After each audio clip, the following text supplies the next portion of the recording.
الزامات کا سامنا بھی کیا، نواز شریف صاحب کے ساتھ جو واقعہ ہوا، تو یہ بڑی میرے لیے باعث تکلیف تھی۔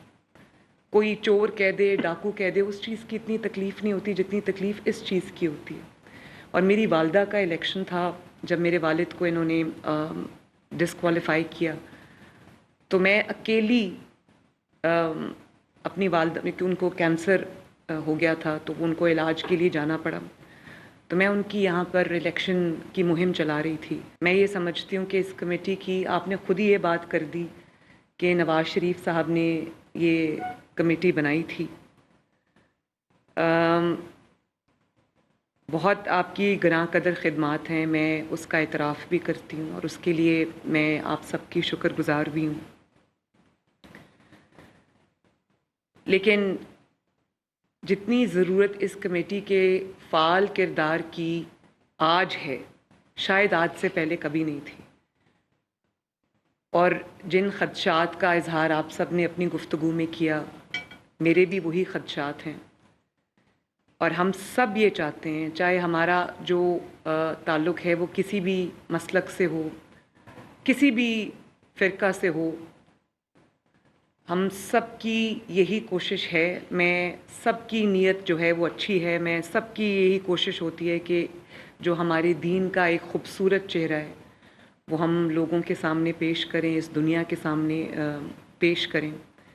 لیکن آج کل کے جو حالات ہیں وہ میرے لیے بطور وزیر اعلیٰ، جو کہ جس کے اوپر اللہ تعالیٰ نے 13 کروڑ عوام کی ذمہ داری ڈالی ہے، میرے لیے باعث تشویش ہیں۔ اور مجھے علم ہے اس چیز کا کہ جتنے بھی دین اسلام سے، مذہب سے محبت کرنے والے لوگ ہیں،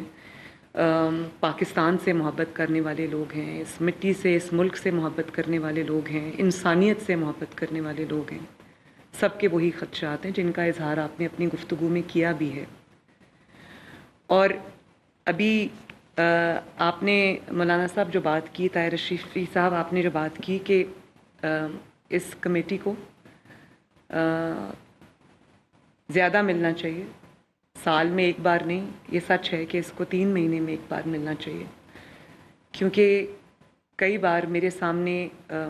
ایسے فیصلے آتے ہیں جہاں پر مجھے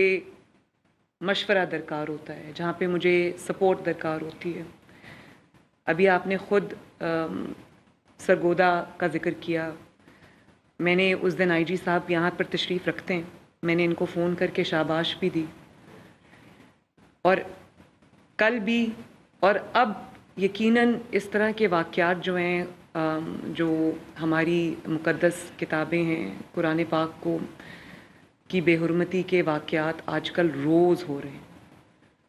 تو ظاہر ہے ہمیں، ہمارا دل تڑپتا ہے، ہمارے دل کو تکلیف ہوتی ہے، اور میں یہ چاہتی ہوں کہ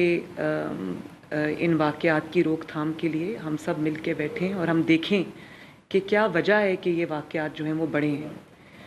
اور پھر یہ بھی ایک بڑی ضروری بات ہے جس کی نشاندہی آپ نے کی کہ کئی بار ان الزامات کو اپنا کوئی اور سکور سیٹل کرنے کے لیے ان الزامات کا سہارا لیا جاتا ہے۔ سوات میں جو ہوا وہ ہم سب کے لیے بہت ہی باعث فکر ایک چیز ہے کہ اس بات کا تعین کیے بغیر کہ کس نے کیا کیا ہے، اگر موب آ کر یا کوئی گروہ آ کر قانون کو اپنے ہاتھ میں لے لے گا تو پھر تو کوئی بھی نہیں بچے گا، نہ آپ بچیں گے، نہ میں بچوں گی، نہ کوئی اور بچے گا۔ اور میں اس چیز کے بارے میں بات اس لیے کرتی ہوں کہ میں نے ابھی آپ کو بتایا کہ میرا تعلق ایک مذہبی گھرانے سے ہے، اور